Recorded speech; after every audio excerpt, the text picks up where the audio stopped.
Hello, boys and girls. We're gonna do an activity for math.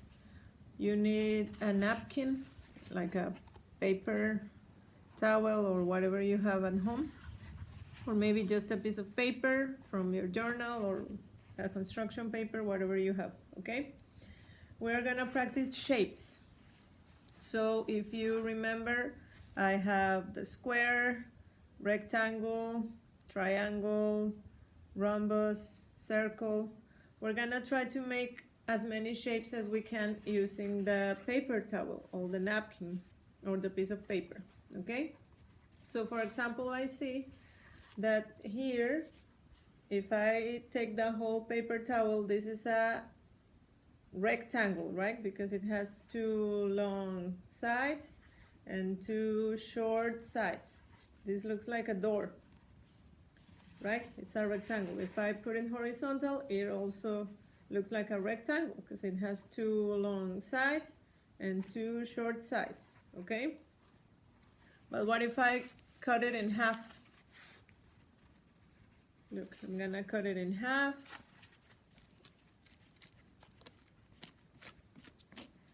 And now, what do I have? This is not a rectangle anymore because it doesn't have two long sides and two short sides. What do you see here? I see a square, right? Because it has four sides, four equal sides, right? If I look at the other piece of paper towel, it's also a square. I have 1, 2, 3, 4 equal sides, okay? Now, what if I just move it a little bit? What if I rotate the square a little bit? What do you see now? I see a rhombus, right? Because it has 1, 2, 3, 4 sides, but instead of being like this, it looks like a square, if I just rotate it a little bit, it looks like a rhombus, okay? Now, what if I fold this and cut it in half? Which shape do you think I'm gonna get? Let me get my scissors because this is getting a little harder. I'm gonna get the scissors and I'm gonna cut through the rhombus or the square that I had. Remember, I just folded it in half. So what do I have now? I have a triangle because it has 1, 2, 3 equal sides, right? No matter how I look at it, this is a triangle. And I have another triangle here, right? What if I want to cut this one?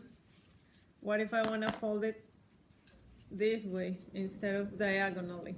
What if I want to fold it vertically in half? What shapes or what shape do I get if I cut the square into two halves? Look, what do I get now? These are two rectangles. Remember, that was the first shape that we saw when we had the whole paper towel together. So I get to find rectangles again. What if I fold this in half? What do I get? I get a square again. And if I rotate it, I can see the rhombus. Or I have two rhombi here, okay? I want you to keep going. Keep cutting your paper towel or your napkin or your paper, and you're gonna tell me how many shapes you were able to find, okay? Look, if I cut the triangle in half, I get two smaller triangles, but they're still a triangle. I think I can keep cutting here, and each time I'm gonna get triangles. Look, I keep cutting. They're just getting smaller, but they are still triangles. You see that? Now I have tiny triangles, but they're still the same triangles, okay? If I count the shapes that I have right now, I'm gonna get 1, 2, 3, 4, 5, 6, 7, 8, 9, and 10. Okay, so far